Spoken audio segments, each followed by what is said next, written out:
Welcome students, फिर से आपका स्वागत है विवोक ऑनलाइन क्लासेस के अंदर। मैं हूं भुवनेश्वर श्रीमाली और आपको पुरानी क्लासों में बताया था टैली के बारे में, टैली में जो जो वाउचर होते हैं उनके बारे में, और मुझे विश्वास है कि आप लोगों ने उसको अच्छे से सीख लिया होगा। मैं आपको फिर से रिवाइज करा देता हूँ क्या क्या आप लोगों को मैंने बताया। पहला मैंने आप लोगों को बताया था F4 कॉन्ट्रा वाउचर के बारे में आपको बताया था। क्या बताया था? उसके अंदर 3 प्रकार की एंट्री होती है। कौन कौन सी? पहली वो एंट्री होती है जब बैंक में कैश जमा करा जाता है, वो वाली एंट्री। दूसरी एंट्री कौन सी बताई थी मैंने आप लोगों को? जी हाँ, दूसरी एंट्री आप लोगों को बताई थी मैंने जब बैंक से पैसा निकाला जाता है। तीसरी एंट्री के बारे में आपको क्या बताया था? जब एक बैंक से दूसरे बैंक में पैसा क्या कर रहे हैं? ट्रांसफर कर रहे हैं। ये तो हो गई F4 की बात। फिर मैंने आप लोगों को बताया था F5 के बारे में। F5 के बारे में क्या बताया था?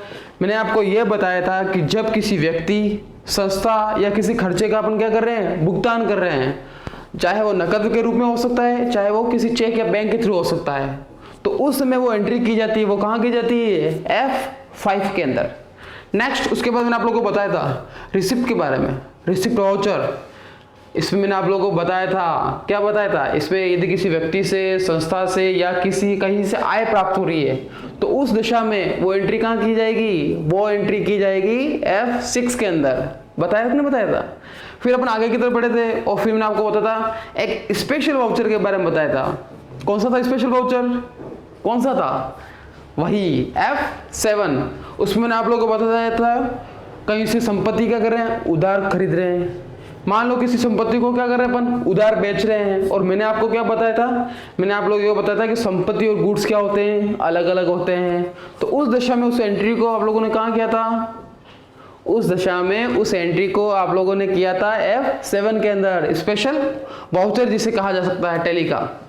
चलो दोस्तों, आज हम बात करने वाले हैं, आपको स्क्रीन पर नजर आ रहा होगा, पता लग गया होगा कि आज सर क्या पढ़ाने वाले हैं। हाँ, आज मैं आपको पढ़ाने वाला हूँ नेक्स्ट जो वाउचर है वो कौन सा वाउचर हो गया? F8 sales voucher. जैसे कि नाम से आप लोगों को पता लग रहा होगा कि हाँ, अपने को बेचा होगा तो उसकी एंट्री कहाँ करनी है? F8 के अंदर करनी है। आप लोग डेफिनेशन देख सकते हो, उस डेफिनेशन में मैंने ये लिख रखा है, जब किसी व्यक्ति, संस्था या किसी कंपनी को क्या कर रहे हैं? माल को बेच रहे हैं, तो उस दशा में वो एंट्री कहाँ की जाएगी? उस दशा में वो एंट्री की जाएगी F8 यानी सेल्स वाउचर के अंदर। मैंने 2 एग्जाम्पल भी लिख रखे हैं, उदाहरण भी आप लोगों के सामने देख सकते हो कि क्या क्या लिख रखा मैंने उदाहरण के तौर पर लिख रखा है, हीरा को माल बेचा। कोई हीरा नाम का व्यक्ति होगा, उसको मैंने क्या कर दिया? माल बेचा। तो उसकी एंट्री भी हमने को क्या करनी पड़ेगी? उसकी एंट्री करनी पड़ेगी F8 के अंदर। कैसे करेंगे वो मैं आप लोगों को बताने वाला हूँ। नेक्स्ट होता है सोल्ड गुड्स 1000, 1000 का क्या कर दिया? माल बेचा, तो उसकी एंट्री कहाँ कर दी? F8 के अंदर कर दी। लेकिन एक चीज का आप लोग हमेशा ध्यान रखें, बहुत ही इंपॉर्टेंट कह सकते हैं उसे, वो आपको एक महत्वपूर्ण बिंदु है इस टॉपिक का, वो आपको याद रखना पड़ेगा। आप चाहो तो अपनी कॉपी के अंदर भी लिख सकते हो। मेरे यहाँ पे देखा जाए, जैसा कि मैं आपको बोल रहा हूँ सेल की एंट्री करनी है, सेल की एंट्री कहाँ हो जाएगी? सेल की एंट्री हो जाएगी F8 के अंदर हो जाएगी, जैसा कि वाउचर से आप लोगों को पता चल रहा है। लेकिन कभी कभार क्या होता है, कभी कभार ये बात होती है कि उधार माल बेचा तो उसकी एंट्री तो आपको यही करनी, कहाँ करनी है? F8 के अंदर करनी। लेकिन कभी कभार क्या होता है, आप किसी व्यक्ति को माल बेचते हो तो आप लोग सोचते हो माल बेच रहे हैं तो उसकी एंट्री तो अपन को F8 में ही करनी पड़ेगी। सही बात है, क्योंकि मैं आपको बता ही रहा हूँ कि माल बेचा, उसकी एंट्री कहाँ करनी है? आप लोगों को उसकी एंट्री करनी है F8 के अंदर। लेकिन कभी कभार माल जो कैश बेचोगे, यदि आप उसकी एंट्री F6 में करोगे तो भी गलत नहीं है। आप सोचो कि सर आप तो इससे 2 बातें कैसे बोल रहे हो? अरे मैं 2 बातें थोड़ी बोल रहा हूँ। माल बेचा तो एंट्री F8 में करनी, लेकिन F6 के बारे में मैं आपको बता रहा हूँ, रिसिप्ट के बारे में बता रहा हूँ। क्यों बता रहा हूँ? इसलिए बता रहा हूँ कि जैसे मैं आपको क्या बोल रहा हूँ, नकद माल बेचा, नकद माल बेचा, नकद माल बेचा, तो इसका आपको एंट्री माइंड में चल गई होगी। हाँ, नकद माल बेचा है तो इसकी एंट्री होनी चाहिए। क्या एंट्री होनी चाहिए? नकद यानी कैश, बेचना यानी सेल्स। माल बेचा, पैसा आ रहा है, कैश आ रहा है, तो अपना जो नियम होता है, अकाउंट्स का जो नियम होता है, दूसरा रूल्स आप लोगों को ध्यान होगा, जो वस्तु व्यापार में आती है उससे करो DR। जो वस्तु व्यापार में आती है उससे क्या करना पड़ता है? DR करता है। याद आया कुछ?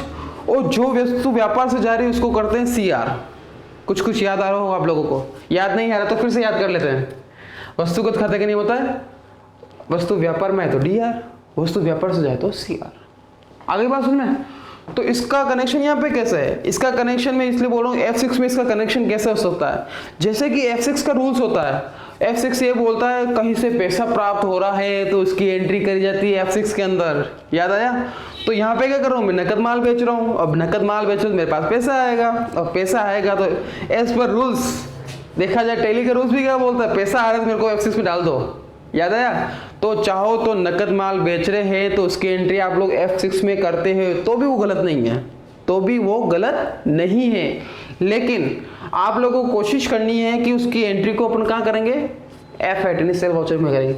भले नकद में माल बेचा हो भले उधार में माल बेचा हो, आपको एंट्री कहाँ करनी पड़ेगी, F8 के अंदर करनी पड़ेगी। आगे बात में बढ़े आगे की तरफ, तो ये तो बात हो गई किसकी, सामान्य परिभाषा की बात हो गई। अब मैं आगे टैली की बात करूंगा।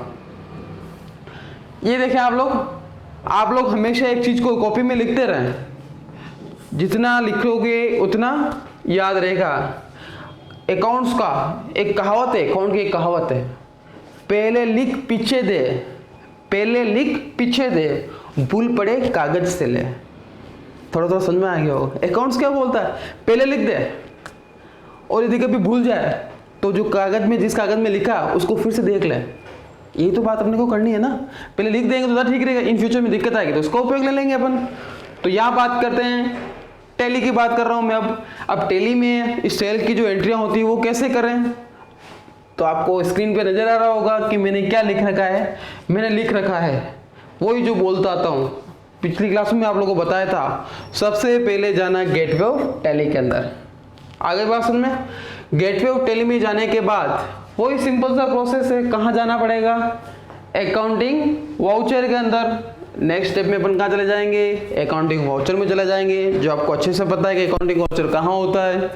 फिर उसके बाद क्या करेंगे, उसके बाद जैसा F4, F5, F6, F7 में किया था वैसे क्या करना है, इसमें भी करना है। वाउचर में जाने के बाद क्या प्रेस करेंगे अपन, F8, और जैसे F8 प्रेस करते हैं वहां पे आपको सेल का क्या नजर आ जाएगा, वाउचर नजर आ जाएगा, और आगे जो एंट्री होगा वो मैं आप लोगों को बता दूंगा। कंप्लीट है यहाँ तक। चलो बात करते हैं हम नेक्स्ट टैली की बात करते हैं। तो आप लोग भी अपने सिस्टम के अंदर टैली को स्टार्ट करते हैं।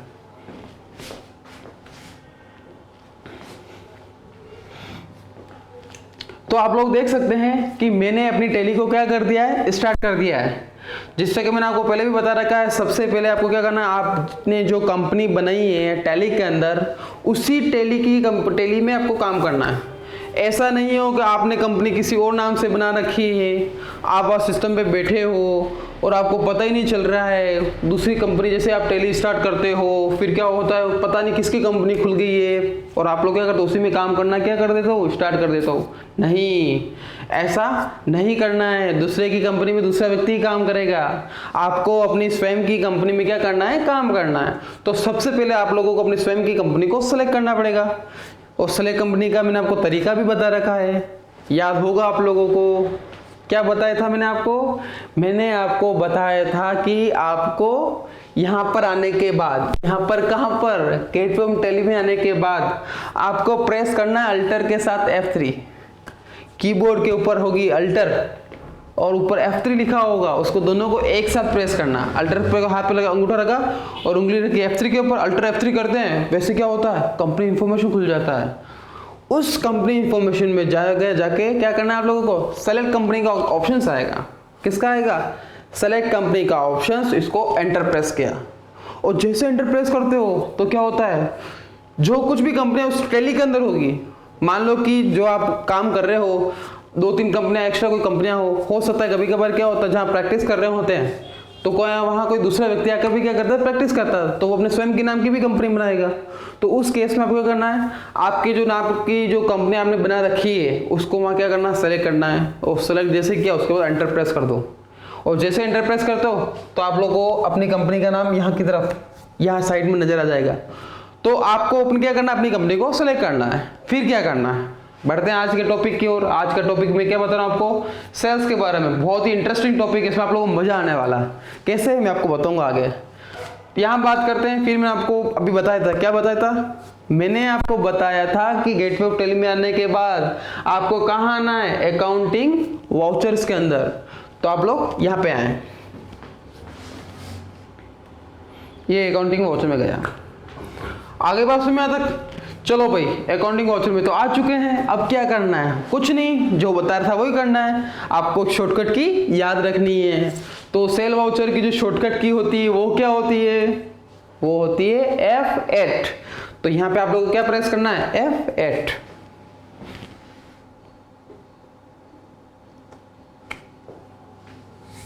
तो स्टूडेंट्स आप लोग देख सकते हो, आप लोगों भी ने F8 किया होगा, मैंने भी F8 यहाँ पे किया है, तो मेरा सेल वाउचर खुल गया। पता कैसे लगेगा सेल वाउचर है, तो आप लोगों को पता लग गया होगा कैसे सेल वाउचर का पता लग रहा है।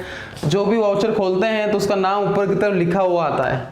तो यहाँ मैं किस में आ चुका हूँ, सेल्स वाउचर में आ चुका हूँ। कंप्लीट है यहाँ तक, बढ़े आगे।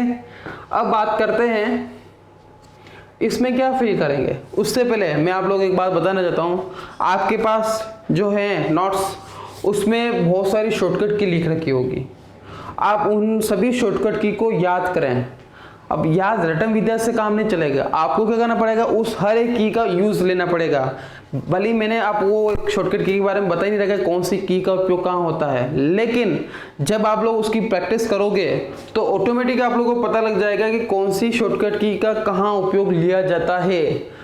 साथ ही साथ मैं भी क्या कर रहा हूँ, आपको ध्यान होगा कि मैं कुछ शॉर्टकट का आपको साथ ही साथ लिखा भी रहा हूँ। तो कोई बात नहीं, आपने पहले लिख रखी हो, चाहे आपके नोट्स में पहले से अवेलेबल हो, लेकिन आपको उस शॉर्टकट को फिर से लिखना है। आप लोग देखोगे कि मैं भी क्या करता हूँ, यदि शॉर्टकट की मुझे भी याद है यहाँ पे, तो भी मैं क्या करूँ, बार बार उसको जिसको लिख रहा हूँ, उससे क्या हो रहा है, उसको रिपीट हो रहा है, रिपीट होने से क्या वो आपको याद रहेगा। तो आई बात में तो आपको हर एक शॉर्टकट को क्या करना है, बार बार लिखना है, तो उसको ऑटोमेटिक क्या हो जाएगी, याद हो जाएगी, और उसको आपका उपयोग भी पता लग जाएगा। मैं बात करता हूँ यहाँ पर, सबसे पहले आप लोग देख सकते हो ऊपर की तरफ रेफरेंस नंबर लिखा आ रहा है। अब रेफरेंस नंबर होता है क्या, अब रेफरेंस नंबर का मतलब ये होता है, अब कभी कभार क्या होता है, कोई दुकानदार या शॉपकीपर होता है, आपको ध्यान हो तो सभी क्या करते हैं, अभी की बात करता हूँ मैं, तो सभी क्या कहते हैं, आगे वाले जो कस्टमर हो गए या पार्टी हो गई जिसको माल बेचते हैं अपन, उसको क्या कहते हैं, बिल देते हैं बिल। अब बिल देने के से पहले अपन क्या करते हैं, अपन दो बिल बना रहे हैं। अब दो बिल क्या होता है, दो बिल ये होता है कि जैसा कोई रेगुलर कस्टमर है अपना, अब रेगुलर कस्टमर का मतलब क्या होगा, रेगुलर कस्टमर का मतलब ये हो गया कि जैसे कि मैं एक होलसेलर हूँ, थोक विक्रेता हूँ किसी भी वस्तु का, XYZ कुछ भी वस्तु हो सकती है, उसका मैं क्यों थोक विक्रेता हूँ। अब थोक विक्रेता क्या करता है, अपने जो रिटेलर होते हैं, जो अपने से छोटे जो दुकानदार होते हैं, उनको क्या करते हैं, माल को सेल करते हैं, ये होता है। उस केस में क्या होता है, मेरा कोई कस्टमर है, मेरा जो कोई रिटेलर है वो रेगुलर रिटेलर है मेरा, मतलब आए दिन मेरे से क्या खरीदता रहता है, माल खरीदता रहता है। तो अब मैं क्या कर रहा हूँ, मैं सामने वाली उस पार्टी को बोल रहा हूँ कि भाई यार तू क्या करता है, महीने में 10 दिन मेरे से माल खरीदता है, मतलब मैं उसको 10 बार उसको माल बेचता हूँ, महीने में 10 बार माल बेचता हूँ। अब तो एक तो बात ये होगी कि मैं तू 10 बार आ रहा है तो 10 ही बार तेरे को क्या करूँगा, नए नए बिल बनाकर दे दूंगा, आ रही बात में। दूसरा क्या हो सकता है, दूसरा ये हो सकता है, मैं क्या करता हूँ कि उसको बोलूँगा तेरे को महीने में एक बिल बना के दे दूंगा, जो भी तू माल मेरे से लेके जाएगा उन सभी का एक बिल बना के तेरे को दे दूंगा, आ रही बात में। तो उसने बोला ठीक है भाई साहब, कोई दिक्कत वाली बात नहीं है, लेकिन थोड़ी दिक्कत है, एक चीज़ की दिक्कत है। मैंने बोला क्या दिक्कत है बता। वो बोलेगा मुझे आप पे विश्वास है और आपको भी मुझे पे विश्वास है, ठीक है कोई दिक्कत नहीं, आप मुझे लास्ट में क्या देखो, मेरे को बिल दे दोगे, मैं उसको लेने के लिए तैयार हूँ, लेकिन एक ऐसी कोई चीज़ दो मेरे को कि आपके पास भी प्रूफ रहे और मेरे पास भी प्रूफ रहे, क्योंकि भूल जाते हैं। और मैंने आपको भी बताया था कि पहले लिख पीछे दे, भूल पड़े कागज से ले, तो वही वाली बात यहाँ पर आ रही है। तो उसने बोला कि भाई साहब कुछ कागज पे लिख के दे दो कि मैंने इस तारीख को इतनी मात्रा में ये माल आपसे खरीदा, यानी मैंने इसको उतना माल बेचा। तो मैंने बोला कोई दिक्कत नहीं है, मैं तेरे को क्या काम करता हूँ, ऐसा कुछ लिख के दे देता हूँ कागज पे, क्या लिख देता हूँ, कागज पे लिख के दे देता हूँ। तो अपन क्या कच्ची चिट्ठी बना के देता है, आपको ध्यान हो कच्ची चिट्ठी होती है, उसमें क्या होता है नॉर्मली अपने ऊपर कंपनी का नाम होता है, जिस भी कंपनी में अपन काम कर रहे होते हैं, यहाँ नीचे की तरफ क्या होता है कच्चा बिल, जिसको बोल सकते हैं मेमो, यादाश्ती के लिए क्या हो सकता है मेमो। फिर उसमें क्या लिखेंगे, ये चीज़ें, वस्तु का नाम, क्वांटिटी, रेट और अमाउंट। तो अपने पास 10 बार आएगा और 10 ही बार अपन क्या कर देंगे उसको, वो चिट्ठी बना के देते रहेंगे।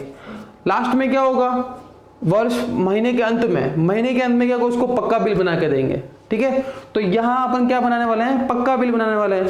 तो यहाँ पे मैं जो आपको भी स्टोरी सुनाई, उस स्टोरी का उपयोग यहाँ पे क्या होगा वो मैं आपको बताने वाला हूँ। जैसे कि सेल नंबर लिख लिया, यहाँ पे बिल नंबर आ जाएगा, जो भी अपने मंथली अपने बिल बनेंगे या फिर वीकली बनते हैं फिर डेली बनते हैं, बिल नंबर ऑटोमेटिक आप लोग देखोगे, आप लोग जब एंट्रिया करोगे 100 से अधिक एंट्रिया करोगे तो जितनी एंट्रिया करोगे वहाँ पे नंबर चेंज होता रहेगा। इसको आप लोग अपने हिसाब से भी चेंज कर सकते हो। वो कैसे करेंगे वो बाद में बताऊंगा। जैसा मैंने आपको बुलाया, समय से पहले कुछ नहीं मिलेगा जरूर, लेकिन समय से पहले नहीं मिलेगा। तो मैं आपको बताऊंगा कैसे इसको चेंज कर सकते हैं। लेकिन हाल फिलहाल की बात करता हूं, तो यहाँ पे क्या करना है, यहाँ पे सबसे पहले लिखना पड़ेगा आपको रेफरेंस नंबर। अब रेफरेंस नंबर का मतलब क्या होता है, रेफरेंस नंबर का मतलब होता है जिस रिटेलर को मैं क्या कर रहा हूं, कच्चा बिल बना के दे रहा हूं, तो कच्चे बिल के ऊपर कुछ तो नंबर लिखना पड़ेगा मेरे को। उससे मेरे को भी याद रहेगा, उस सामने वाले पार्टी को भी याद रहेगा कि भाई साहब ने कौन कौन से बिल नंबर दिए मेरे को, ये तो याद रखना पड़ेगा ना। तो यहाँ पे जो सामने वाली जो मेरा रिटेलर है उसको जो मैंने कच्चा बिल बना के दिया है उस पर ऊपर भी क्या हुआ, नंबर लिख के दूंगा। एक तो वो क्या होता है, नॉर्मली अपन छपाते तो क्या होता है, नंबर लिखा हुआ होता है। लेकिन कभी कभार के तरह छपाते नहीं है, या फिर कच्चा कागज हो गया उस पर लिख के, उस पर अपन कहते हैं बिल नंबर, ऐसे ही मान के चलते हैं, वो लिखते हैं। तो यहाँ पे आप लोगों को क्या करना है, रेफरेंस नंबर लिखना है। क्या लिखना है, रेफरेंस नंबर यहाँ पे आप लोगों को लिखना है। और चाहो तो आप लोग एक्चुअल जो बिल नंबर हो सकता है, जैसे कि मेरा पहला बिल है तो पहला बिल लिख दूंगा 001, या फिर जो भी आपको लिखना चाहे, जैसे राजस्थान के तो क्या हो सकता है RAJ01, मतलब राजस्थान का 01, ऐसा भी आप लोग चाहो तो कर सकते हैं। तो यहाँ पे आप लोग लिख दें अपने हिसाब से कोई भी नंबर हाल फिलहाल के लिए। जैसे कि मेरा पहला बिल ही है तो यहाँ मैं लिख देता हूँ 00115 कर देता हूँ। सामने वाली पार्टी है उसको मैंने क्या करा, इसके अगेंस्ट में मैं बिल बना रहा हूँ। किसके अगेंस्ट में बिल बना रहा हूँ, जो कच्चा बिल दिया था, कच्चा बिल का नंबर जो था वो कौन सा था, ये 15 नंबर था। ये 15 नंबर लिखा और ऊपर की तरफ मैंने क्या है, ये तो ऑटोमेटिक है, उसमें लिखने की कोई आवश्यकता आप लोगों को है ही नहीं। एक नंबर इसलिए आया क्योंकि पहली एंट्री है। रेफरेंस नंबर लिखा और उसको एंटर प्रेस किया।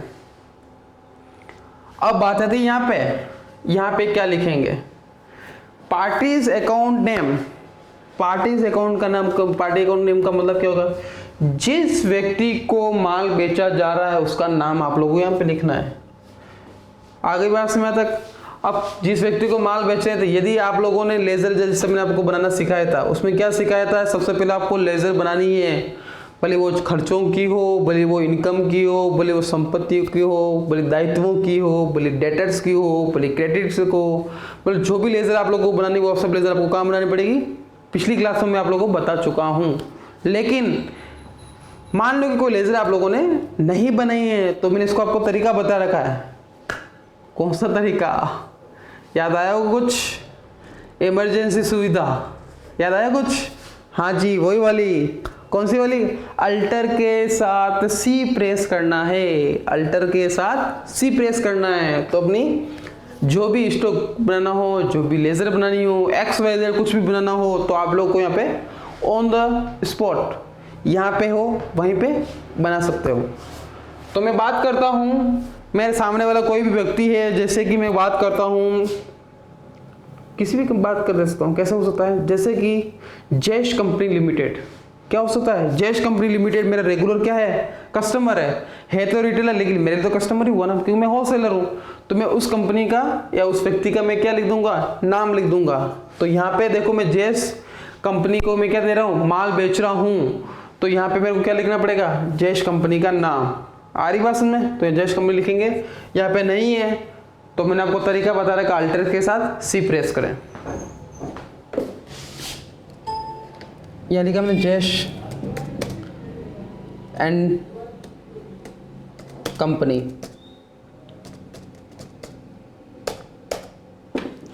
जयेश एंड कंपनी लिखा मैंने।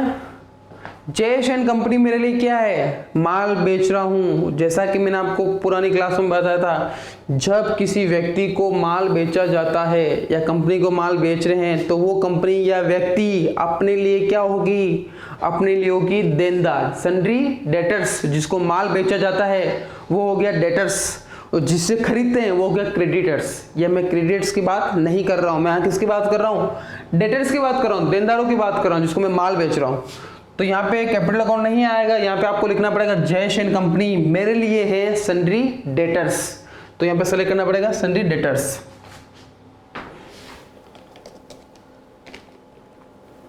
ये हो गया सन्ड्री डेटर्स। आगे बात में यहाँ तक फिर बात कर दो। यहाँ पे जैसा कि मैंने आपको पुरानी क्लासों में बताया था कि आपको क्या लिखना है। यहाँ पे नॉर्मली जो बाय डिफॉल्ट होता है वो आपको उसी को सेव करते हुए चलते रहना है। और इसका मैंने आपको कारण भी बताया था कि मेंटेन बिल बाय बिल का मतलब क्या होता है, बिल के अनुसार आपको उस चीज़ को मैनेज करना। नॉर्मली जो काम होता है वो यही होता है। क्या होता है, हर चीज़ क्या होती है, बिल बाय बिल होती है। तो यहाँ पे इसको क्या रखना पड़ेगा, यस रखना पड़ेगा। यस रखने के बाद इसको एंटर रखें। ये हो गया एंटर। डिफॉल्ट क्रेडिट पीरियड, अब मैं जो सामने वाले व्यक्ति को माल बेच रहा हूँ उसको भी मैं क्या बोलूँगा, भाई 2 महीने में मेरे पास पैसा आना चाहिए, या फिर जो आप सोच रहे हो, आपने सोचा नहीं 1 महीने के अंदर पैसा आना चाहिए। 1 महीने के अंदर पैसा आना चाहिए। यदि तू पैसा नहीं देता है मुझे तो मैं क्या करूँगा, मैं ब्याज लगा दूंगा तेरे ऊपर। अब ब्याज तो लगाना पड़ेगा ना। यदि उधार अपन पैसा है, एक प्रकार से क्या हो रहा है, माल बेच रहे हैं अपन सामने वाली पार्टी को तो अपन उधार बेच रहे हैं। उधार का मतलब क्या, उसको पैसा उधार दिया। एक बार मान के चलो उधार ही पैसा दिया, तो उधार पैसा अपन किसी व्यक्ति को देते हैं तो आपको ब्याज तो लगाना पड़ेगा। बाकी उस पैसे जो पैसा अपन दिया तो उसका यूज क्या, उसका बेनिफिट क्या। तो यहाँ पे आपको क्या लिखना है, आपको उसको आगे वाले को क्या करना है, चेतावनी देनी, वार्निंग देनी कि तू जो इतने दिन में मुझे पैसा देना पड़ेगा। आगे बस है। और हाँ, एक बात का विशेष ध्यान रखें आप लोग, जरूरी नहीं हर व्यक्ति पर ब्याज लगाना स्टार्ट कर दें, ऐसा नहीं होगा, ध्यान रखना। नॉर्मली मैं आप लोगों को यहाँ पे बता रहा हूँ, लेकिन आप जहाँ काम करने जाओगे वहाँ पर जरूरी नहीं कि हर डेटर्स के ऊपर ब्याज लगना स्टार्ट होगा। आपसे व्यवहार होता है, ऊपर नीचे चलता रहता है। किसी किसी को कोई दिक्कत आ जाती है तो वो क्या करता है, 2 महीने की जगह 4 महीने 6 महीने बाद भी पैसा देता है। ये आपसी जो बिजनेस होता है उसमें उधारी चलती रहती है। यहाँ मैं आपको समझाने के तौर पे बता रहा हूँ कि डिफॉल्ट क्रेडिट पीरियड का मतलब क्या होता है। मतलब क्या होता है कि उस टाइम पीरियड के बाद आप चाहो तो क्या लगा सकते हो, इंटरेस्ट लगा सकते हो, ब्याज लगा सकते हो। उसको आगे वाले की क्या हो गई, वार्निंग हो गई। और यहाँ पे आपको पता भी लग जाएगा कि उसको कितने दिन में उससे फिर से पैसा आपको लेना है। तो यहाँ पे हो गया, जैसे उदाहरण के लिए मैं इसको उधारी दे रहा हूँ 3 मंथ की। उसके बाद बाय डिफॉल्ट एंटर जान दो।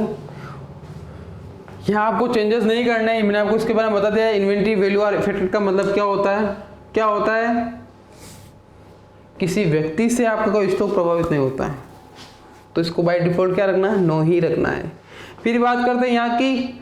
यहाँ का मैंने आपको अच्छे से बता रहेगा, इसमें क्या पढ़ना पड़ेगा आप लोगों को, इसमें फिल करनी पड़ेगी उसकी इंफॉर्मेशन कि जयेश एंड कंपनी जो है उसका एड्रेस क्या है।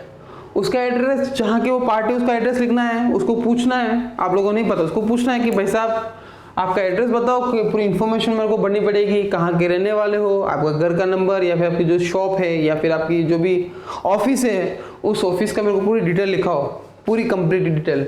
जैसे मान के चल रहा हूँ जयेश एंड कंपनी मेरा जो रहने वाला है, जो मेरा क्लाइंट है वो है अजमेर का। कहाँ का है, अजमेर का। तो यहाँ पे मुझे उसका पूरा ऑफिस का एड्रेस लिखना पड़ेगा। तो एज्यूम करके मान के चलो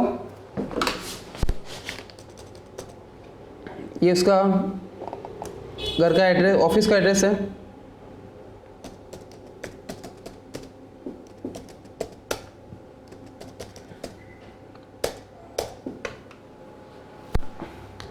मैं मान के चल रहा हूँ कि वो पुष्कर रोड का रहने वाला व्यक्ति है, और पुष्कर रोड यानी अजमेर की बात कर रहे हैं। यहाँ पे अजमेर आ गया। यहाँ पे कंट्री क्या आ गई, कंट्री इंडिया ही है। स्टेट क्या है, राजस्थान ही है। अजमेर किसमें, राजस्थान में आता है उस वजह से। और वहाँ का क्या आ जाएगा, उसका पिन कोड।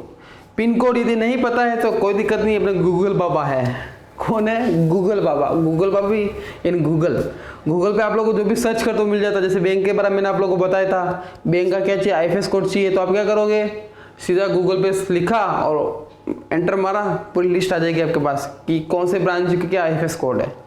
तो वही बात यहाँ पे करनी है आप लोगों को। यदि आपको पिन कोड पता नहीं है, आपके एरिया की भी आप लोगों को पिन कोड पता नहीं है, तो आप क्या करोगे, तो कुछ ज़्यादा कुछ नहीं करना है। खाली क्या करना है, गूगल पे गए, पिन कोड लिखा कि उस जगह का पिन कोड। जैसे उदाहरण के लिए इसका पिन कोड चाहिए आपको, तो क्या लिख रहा हूँ, Pushkar road Ajmer pin code. तो वो क्या करेगा, आपको बता देगा। आगे बात सुने, तो पिन कोड लिखने के बाद वापस एंटर करते हैं। राजस्थान हो गया। प्रोवाइड बैंक डिटेल्स, इसके बारे में आप लोगों को बताया था, याद हो तो कुछ। अब सामने वाली जो पार्टी है कौन है, अपने जयेश जी हैं, जयेश कंपनी की बात कर रहा हूँ, वो है। तो वो आपको जो पैसा देगा वो किससे देगा?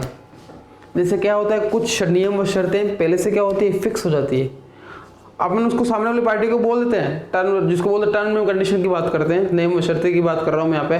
सामने वाली पार्टी को बोल देते हैं कि ध्यान रखना तो इस चीज़ का कि मैं जो भी तेरे को माल बेचूंगा, जस्ट इमेजिन कर बात कर रहा हूँ, जस्ट इमेजिन मैं क्या बोल रहा हूँ भाई, तेरे को जो मैं माल बेच रहा हूँ तो तू ये करना है कि उसका 15% मेरे पास कैश आना चाहिए।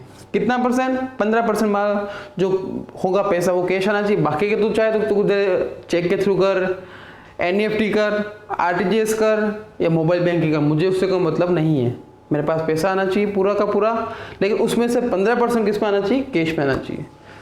ठीक है, तो यहाँ पे अपन बैंक डिटेल डाल देंगे कि सामने वाले जो पार्टी है, जो व्यक्ति है, वो आपको पैसा कैसे देगा, चेक के थ्रू देगा, कैश में देगा, या फिर दूसरे जो भी नेट बैंकिंग हो गया उसके थ्रू देगा। तो आपको इसको यस करना पड़ेगा। ये हो गया। जैसा कि मैं आपको बता ही रहा हूँ, सामने वाली पार्टी की बात कर रहा हूँ, तो सामने वाली पार्टी क्या बोलती है, भाई साहब मैं आपको देखो जो भी अमाउंट बनेगा उसका मैं आपको चेक देता रहूँगा। क्या देता रहूँगा? चेक देता रहूँगा। तो यहाँ उस केस में आपको क्या लिखना पड़ेगा? चेक लिखना पड़ेगा। ये हो गया। फिर नंबर आता है पैन नंबर। जैसा कि मैंने आपको पुरानी क्लासों में बताया था, पैन नंबर की फुल फॉर्म होती है परमानेंट अकाउंट नंबर। क्या होता है? Permanent account number. और आप में से बहुत सारे लोगों के पास होगा पैन कार्ड होता है सभी के पास पैन कार्ड। और मैंने आपको पुरानी क्लासों में इसका लॉजिक बताया था। क्या लॉजिक बताया था? आपके पैन कार्ड पे आप लोग देखोगे तो वो 10 डिजिट का होगा। कितने डिजिट का होगा? 10। आप उसको काउंट करें, आप अपने पैन कार्ड को निकालें और उसमें काउंट करें, वो 10 डिजिट का होगा। बराबर है? 10 डिजिट आपके पास नहीं होता, आपके पिताजी का हो गया, मम्मी का हो गया, फिर किसी और व्यक्ति जो फ्रेंड हो गया उसको देखना, 10 डिजिट होंगी। और उस 10 डिजिट में भी क्या होगा? 10 डिजिट में भी उसमें अलग अलग भागों में उसमें चीज को डिवाइड कर रखा है। क्या कर रखा है? पुराना याद करो। याद आ रहा है कि नहीं आ रहा? कुछ मैंने आपको बताया था 5 4 1। 5 4 1 क्या चीज है? 5 4 1 5 मतलब कि अल्फाबेटिकल। शुरू के जो 5 पैन कार्ड में जो होंगे, शुरू के जो 5 होंगे वो होंगे अल्फाबेटिकल। आप देखें अपने पे उसमें जो पैन कार्ड आपके पास होगा उसमें देखें आप लोग, उसमें शुरू के 5 हो गए अल्फाबेटिकल। फिर आता 4। आप लोग देखें, मैं आपको बता रहा हूं, आप जो पेन है, पेन की फुल फॉर्म है permanent account number, full form हो गई। उसके बाद उसका जो होगा वो ऐसे लिखा होगा, आप लोग देखें, आपका जो भी पेन कार्ड होगा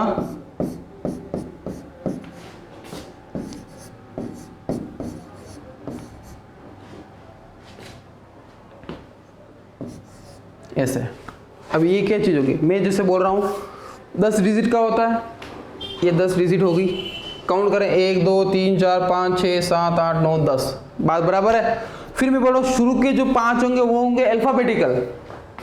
1 2 3 4 5, ये लिखो, देखें आप, शुरू के 5 क्या हो गए? अल्फाबेटिकल हो गए। उसके आगे के जो 4 डिजिट होंगे वो होंगे न्यूमेरिकल। आप अपने पैन कार्ड में देखते रहे आप लोग। और लास्ट वन क्या होता है? एक क्या होता है? लास्ट वाला क्या होता है? अल्फाबेटिकल होता है। बात समझ में आ गई यहाँ तक? तो आपको हर एक चीज का, छोटी चीज का आप लोगों को ध्यान रखना है कि पेन की फुल फॉर्म क्या होती है, पैन कार्ड कितने डिजिट का होता है, उस 10 में क्या क्या होता है। अब हर एक चीज को नोट करते रहें। अब उस पेन कार्ड के अंदर एक राज और छुपा हुआ है, मैं आपको आने वाली क्लास में बताऊँ उसमें राज क्या छुपा हुआ है। आ गई बात समझ में? तो अभी तक यही बात करें अपन। इसको राइट डाउन कर लिया आप लोगों ने, बढ़े आगे की तरफ, तो इसको छोड़ दिया पे। तो मैं यहाँ की बात कर रहा हूँ, तो इसका मुझे क्या लिखना पड़ेगा? यहाँ पे पैन कार्ड लिखना पड़ेगा। जैसा कि मैं आपको बोल रहा हूँ कि हर चीज की इंफॉर्मेशन आपको फिल करनी ही करनी है। तो यहाँ लिखें आप लोग,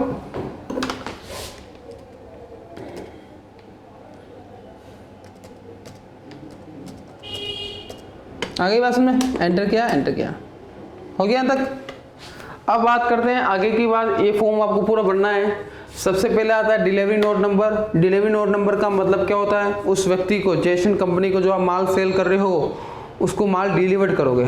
डिलीवर्ड का मतलब क्या होता है? सुपुर्द करोगे। होता है सुपुर्द। तो आप लोगों ने देखा भी होगा डिलीवरी नोट नंबर लिखा होता है, कभी कभार आपने कोई पार्सल मंगवाया होगा, ऐसा कुछ करते हो आप लोग, तो उसमें डिलीवरी नोट नंबर भी लिखा हुआ होता है। तो वो आप लोगों को यहाँ पे करना है, लिखना है डिलीवरी नोट नंबर। जैसे कि हमें कर दिया 98 कर दिया, एंटर किया, एंटर किया, एंटर।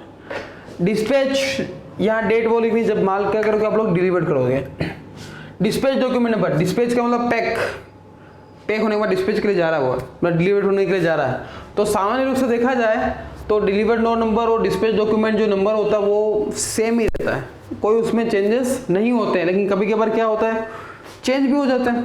डिस्पैच अलग नंबर लिख रहे हैं अपन, डिलीवर्ड नोट नंबर अलग लिख रहे हैं, तो ऐसी भी संभावना बनी रहती है। यदि माल जो डिस्पैच कर रहे हो उसका नंबर अलग है तो यहाँ पे आपको उसको अलग नंबर को लिखना है। और यदि आप जो माल डिस्पैच कर रहे हो उसका नंबर कौन सा है, जो डिलीवर्ड नंबर है वो इसका डिस्पैच नंबर है, तो उस केस में आप क्या कर दोगे, यहाँ पे उसी नंबर को लिख दोगे। जैसा कि मैं मेरी बात करता हूँ, मैं मान के चल रहा हूँ जो मेरा डिलीवरी नोट नंबर है वही नंबर मेरा किसका हो जाएगा, डिस्पैच डॉक्यूमेंट नंबर हो जाएगा। तो वो उसी चीज को मैं यहाँ पे लिख दूंगा। ये हो गया, इसको लिख दिया। अब बात आती है डिस्पैच थ्रू।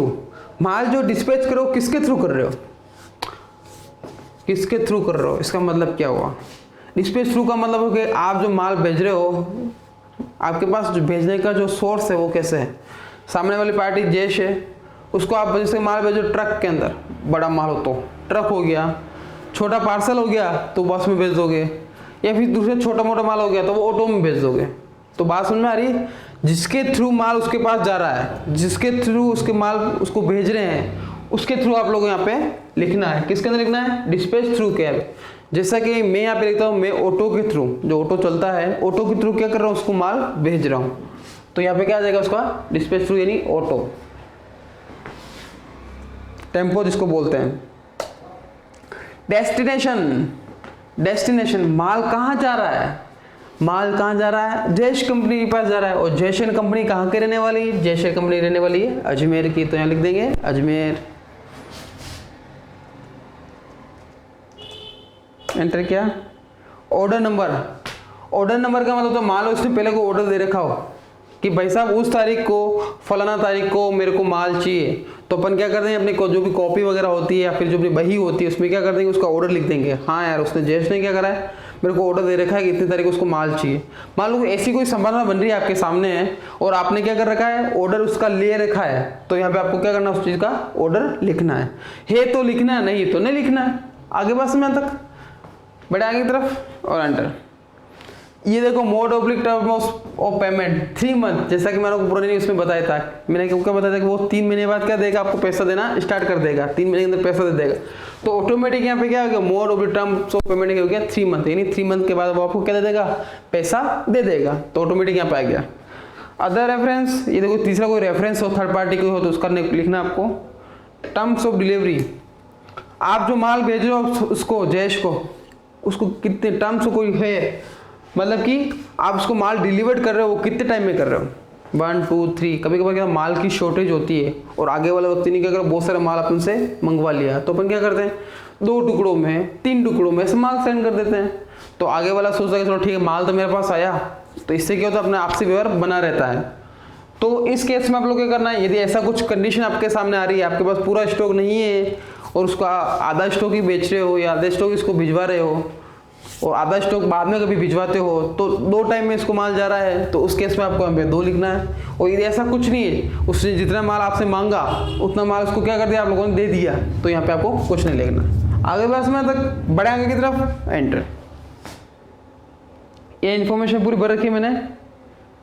यहाँ सेल टैक्स नंबर, इसमें आपको बेहाल फिलहाल में कुछ नहीं करना है, आगे का टॉपिक है और एंटर कर दिया।